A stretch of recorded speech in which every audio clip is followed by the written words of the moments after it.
Deadpool, Punisher, Harley Quinn, Venom. Now, what do all these characters have in common? They all started off as villains and have slowly been converted into heroes.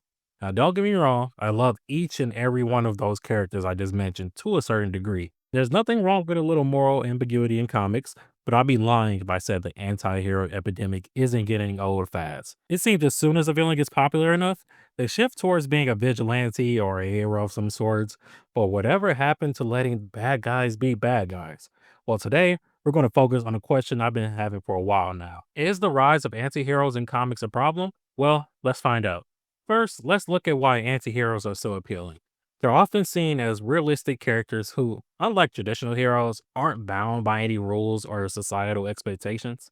They're flawed, imperfect, and relatable. Think about Deadpool. He's humorous and does what he wants. Well, the Punisher, he's all about justice, but through ruthless vengeance. And then Venom, well, he just cool.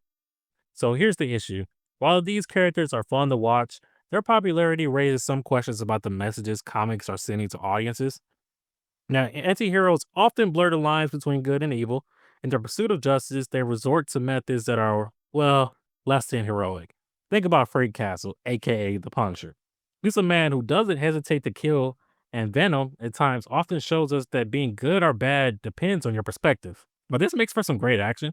The problem does lie in glorifying violence to a degree, and the idea that the ends always justify the means. We root for these characters, we are inadvertently endorsing their brutal methods, or worse, we're teaching people that violence is an acceptable solution to problems. Now, this is all comics, so of course there's going to be good and some bad, and obviously we need all types of stories no matter what. I'm just saying, it's getting a little derivative, a little old. I feel like it doesn't fit for a lot of characters they're trying to force to have this type of rule or habit. Now, another problem with anti-heroes trend is that it's oversaturated. Well, to be honest, everything in comics is oversaturated. But that's another topic for another day. See, in the past, anti-heroes were a rare breed. Characters who stood out because of their unique, unpredictable nature. But now, it feels like every other hero is an edgy or anti-hero spin of someone else. Now, don't get me wrong, some characters I think blend this narrative well, like the Winter Soldier. It makes perfect sense why you would consider an anti-hero because being a villain was never really his identity to begin with. He was being mind controlled by Hydra for years. Once he gained his sentience, he also gained his morality as well. So it makes total sense why he would. And then you have characters like Harley Quinn. Let's go back to Deadpool. See, Deadpool's success opened the door for a flood of characters who share that same violence that he has. While it's still fun, it's starting to feel a bit repetitive. What used to be an exception now feels like the norm, and we're losing the distinctiveness of truly heroic characters. Let's talk about the unintended consequences. When we glorify anti-heroes, we often forget what they're fighting for. Take the Punisher, for example. He's all about vengeance, but at what cost? In a world where moral clarity is hard to find, these characters can often muddy the waters more than they clarify them and make it harder for other truer heroes like Captain America or Spider-Man to exist because they're being bundled in with a bunch. Now, anti-heroes may struggle from their own moral compass, but the real danger is when fans start confusing their actions for justice. And at that point, what really makes them anti-heroes? They might as well just stay being villains. And that's really what this whole thing is about. I feel like the whole anti-hero thing is just a way to make villains seem more cool and appeasable. And don't get me wrong, villains are always going to be that. But making them anti-heroes isn't necessary. It's okay with just saying, you know what? He's a bad guy, like the Punisher.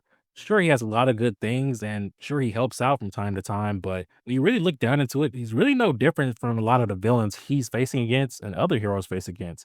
Only he's popular enough to have his own logo and become a hero of sorts. And then you have characters like Venom. Now, don't get me wrong, I think Venom actually blends the role of being anti-hero very, very well, especially since early on he always had a sense of kind of morality to him, especially with the Eddie Brock side. Then we have the Lethal Protectors series that came out in the early 90s. So Venom has always been a character that has struggled balancing between good and evil.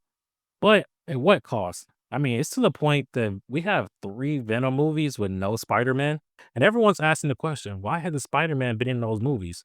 Well, it's because the studio values him more as a hero rather than an antagonist in the story of Spider-Man. And that's just because the character is pretty much derailed away from being a villain.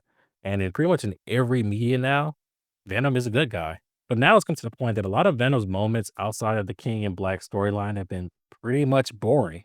And it's hard to say that being a huge Spider-Man fan and being a huge Venom fan at that, but I really love Venom's interactions with Spider-Man, and now they're kind of becoming more of a buddy-buddy relationship rather than a protagonist versus antagonistic relationship.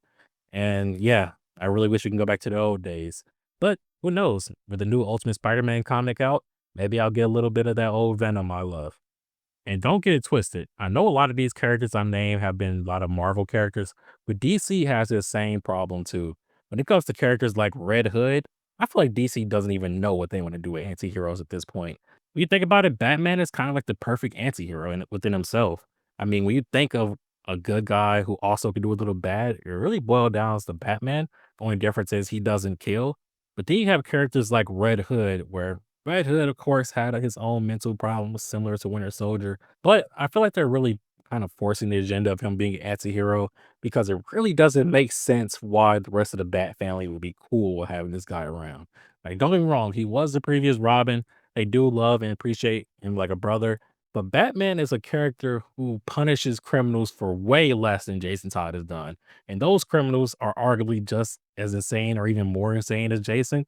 And he gives him a lot of leeway compared to what he would do to someone like the Mad Hatter or, even Harvey Dent, who faces their own trauma. But hey, you know what? His comics, he's really cool. He has a cool outfit, cool image. So he's going to sell. And we have to get him to be around Batman more. So why not make him an anti hero? Kind of see where I'm going here. I feel like nowadays, being an anti hero isn't really about the story and how it makes sense. It's more so about how we can get this character to make more money.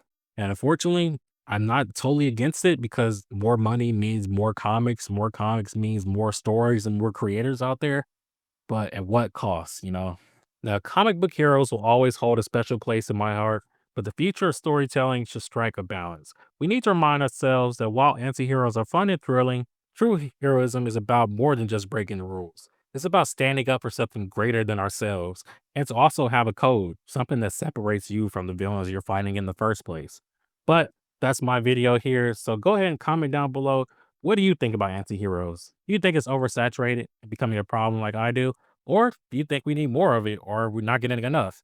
I don't know. This is my opinion, but I'd love to hear from you all. But other than that, it's Keith here with your daily dose of comics, and thanks for watching.